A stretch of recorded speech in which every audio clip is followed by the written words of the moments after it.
Go. Hi, my name is Marina Ibrahim. I'm with Group 11, and this is for Biostats course 804. So for the first question, in a clinical trial to determine the safety and efficacy of a new anti-diabetic medication, a researcher recruited 52 diabetic patients and assigned them into two different groups of 26 persons each.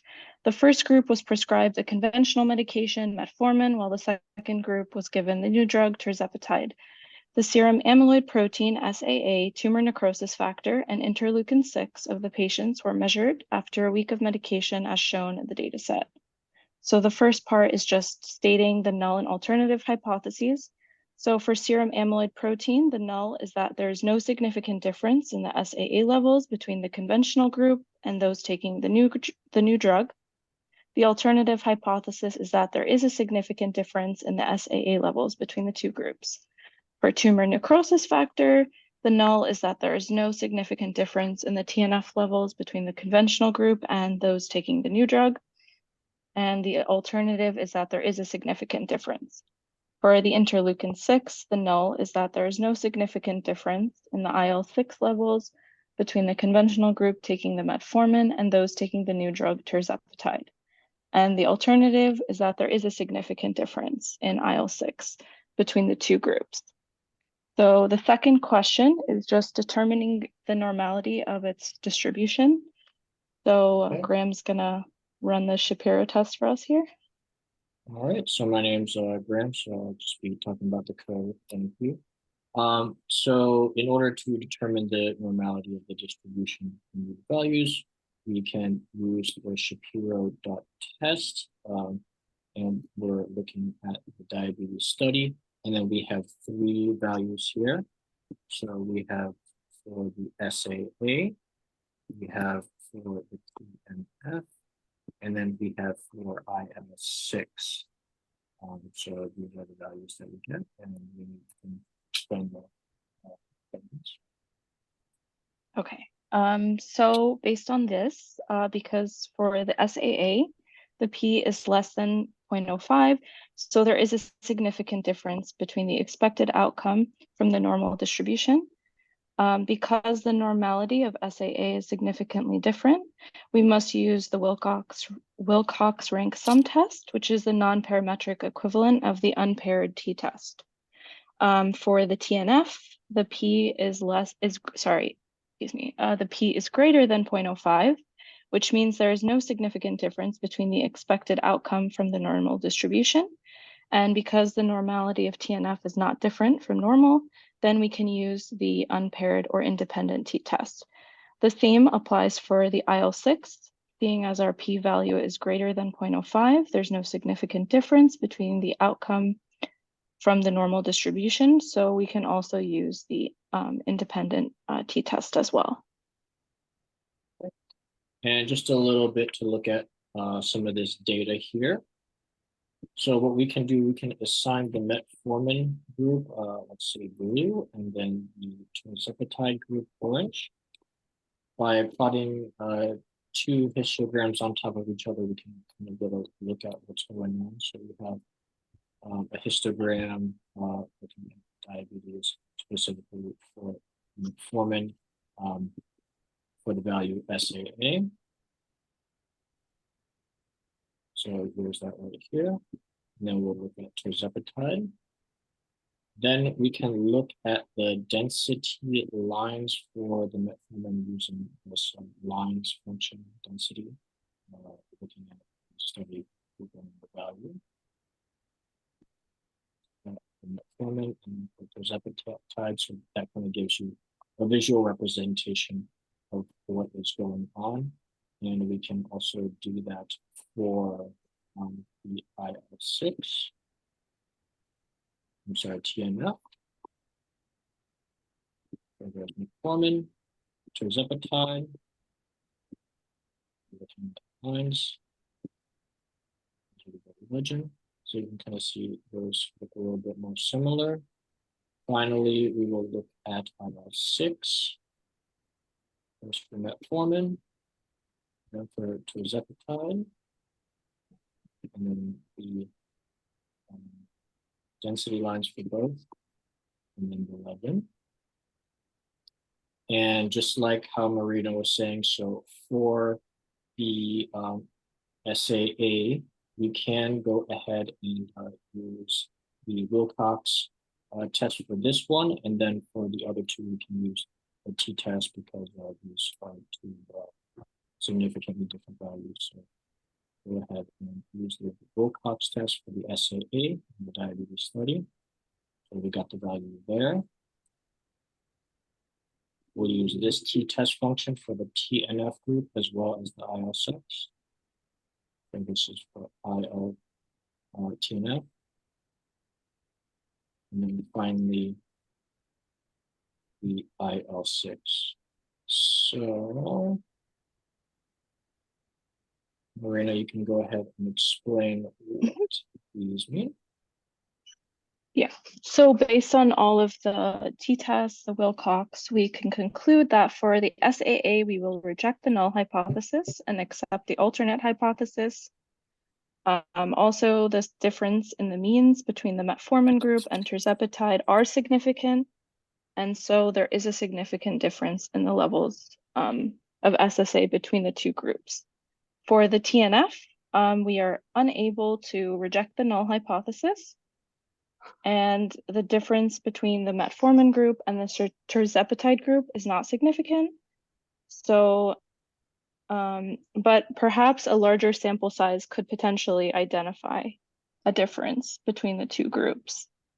And then lastly, for the IL-6, we also cannot reject the null hypothesis because the P is larger than the significance value of 0.05. And the difference of the means between the metformin and tirzepatide group is not significant. So the difference in the levels between the two groups of IL-6 is not significant.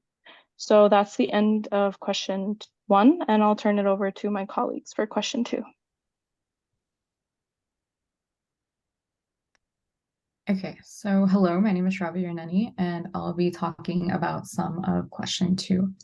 So question 2 reads, in a case control study to determine possible association between alcohol intake and pancreatic cancer, a researcher used hospital records to identify cancer patients in the last 5 years.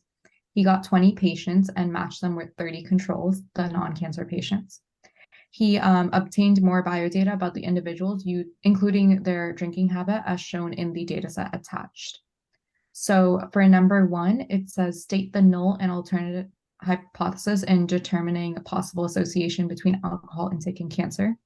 So our null hypothesis is that there is no association between alcohol intake and cancer, and our alternative hypothesis is that there is an association between alcohol intake and cancer.